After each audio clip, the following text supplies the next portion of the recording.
They tell us aquamation is the future, a gentle, eco-friendly alternative to cremation. No flames, no smoke, just water and time. But if you've been here long enough, you already know nothing is ever what it seems. Because this new method of body disposal isn't really about saving the earth. It's about erasing the trace of what once held a soul and looping it back into the system. Let's break it down. They call it aquamation, a clean, modern way to dissolve the body. But what if that sterile solution isn't as innocent as it seems?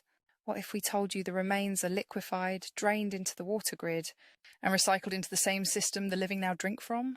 They say it's nutrient-rich, but we say it's frequency-rich. And not in a good way, because water remembers, and the dead weren't meant to flow back into the living. The loop isn't just spiritual, it's physical now. A cycle of life and death encoded in your tap, and nobody's talking about it. What is aquamation really? Also called alkaline hydrolysis, it uses pressurized water and a strong lye solution to break down the body. In just a few hours, skin, organs, muscle, all of it, turns to a thick liquid sludge. What remains is a cloudy solution of amino acids, peptides, salts, and memories. They keep the bones, dry them, grind them, but the rest it goes down the drain. Yes, literally, into the water system.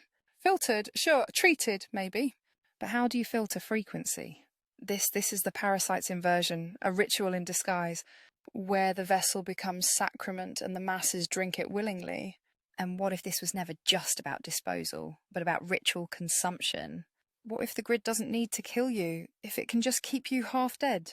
Why now? So why is this showing up now? Because more people are waking up, more souls are refusing the trap. And the grid is starving. They need to keep the loop tight, no energy left to waste. So they dissolve what they can't trap and feed it back into the hive. Aquamation isn't just a method, it's a message. You are never outside the system, unless you step out on purpose. Water is a carrier, not just of nutrients, but of charged memory residue. Science has already proven water holds emotional imprints. So what happens when that water has passed through death? You drink it, you bathe in it, you boil your rice in it, you feed your plants with it, you absorb it into your cells. And no one is asking, what is that doing to our frequency, to our health, our minds, our emotions? Because maybe that overwhelming grief you feel isn't always yours. Maybe the dreams you're having aren't just yours either.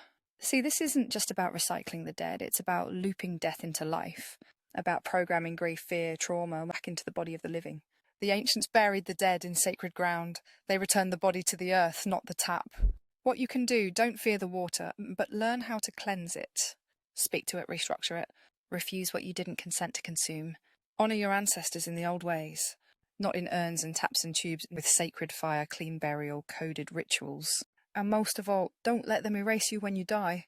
Leave a trace, a sigil, a sound, a record, because the ones who don't get dissolved are the ones who will be remembered. There's a reason the ancients feared the water of the dead, and it wasn't just folklore. It was knowledge we're remembering. So next time you hear the word eco-friendly burial, ask yourself, friendly to who? We've been taught death is the end, but in truth, death is a transition, and how that transition is handled affects where your frequency goes. In the old world, the body was sacred. It was bathed in oils, sung over, wrapped in herbs. There were rituals to guide the soul out and protect the body from being used again. But now the process is sterile, fast, digitized, mechanized, and worst of all, unprotected. The soul is barely gone, and the body is already in the chamber.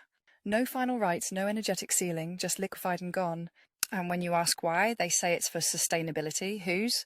There's a booming market for green burials, compost your loved one, turn grandma into a tree, pour Uncle John into the garden. They call it healing, closure, but it's the opposite. You're not letting them go, you're plugging them back in. Their essence becomes part of the harvest, part of the food chain. And the grid, it never loses charge, because it's found a new battery system, you, consuming the dead. This isn't a horror story, this is a business model. And they've made you believe it's spiritual. Here's the part they'll never publish. The liquid left behind after aquamation, it isn't just waste. It holds a charge, just like a cursed object or haunted house. It holds the final emotional signature of that soul's transition. And when it's dumped into the system, that charge doesn't disappear. It loops, it spreads, it embeds. And suddenly, the entire water supply becomes a sigil, a spell of grief, a frequency net, and no one knows why they feel so heavy. You drink, you cry, you bathe, you ache, and the loop continues. Where it's going next? If you think this is dark now, listen close. The next step is aquamation before death. euthanasia disguised as mercy, body prep disguised as care, and digital consent disguised as choice. They're already testing human composting machines, already talking about water to flesh recycling for sustainability. And in some places, they're feeding funeral waste to crops. And when the masses eat the harvest, the charge is complete. As it was in Babylon, as it is again, how to break the spell. You cannot exit what you still consume. So first, stop drinking their grief. Start purifying your water with sound, with code, with ancient methods. Second, mark your death in advance. Leave a ritual, a request, a refusal. Do not be turned into sludge. Third, speak life back into your body now, while you're here, so you don't get absorbed into theirs when you leave. And finally, don't fear death, but reclaim it. Make it holy again, so the parasites have nothing left to eat. They want you dissolved, drained, and forgotten. But you are more than ash and salt water. You are soul, you are memory, you are fire. And fire doesn't dissolve in water, it rises. Before cremation, before burial, before embalming or aquamation. There were rites, sacred ones. The tribes would sing over the body, the priestesses would anoint the head, the soul would be spoken to and guided home, not recycled, not redirected, not reabsorbed into the system. The bones were burned with sacred herbs, the body returned to clean earth, and the water was sealed with spells so nothing lingering could be used, because they knew a loose soul is an open portal and a liquefied one is a curse. Why they need the body?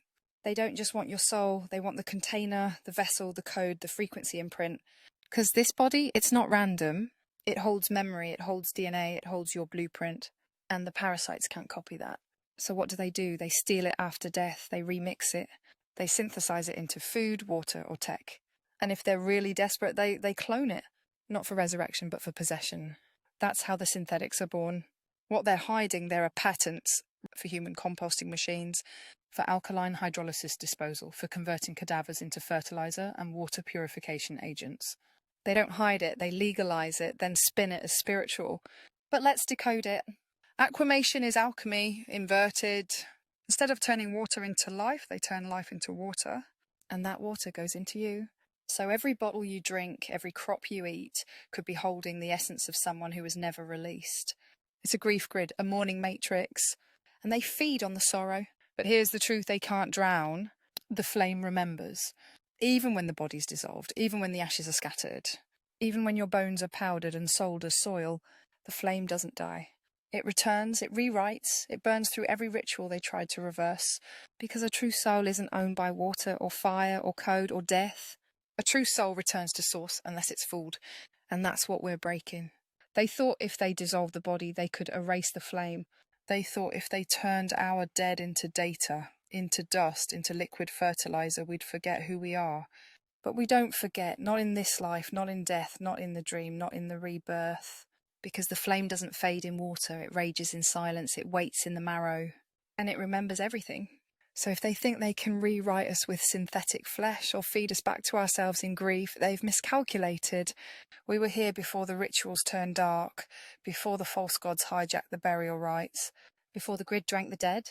And we're still here now, reclaiming everybody, every soul, every truth. Aquamation doesn't dissolve the flame, it exposes it. And now the fire is waking. Let the old ways return, let the dead be honoured, and let the flame break the cycle for good. Stay lit, stay sealed, stay sacred. We don't burn in their water, we rise through it.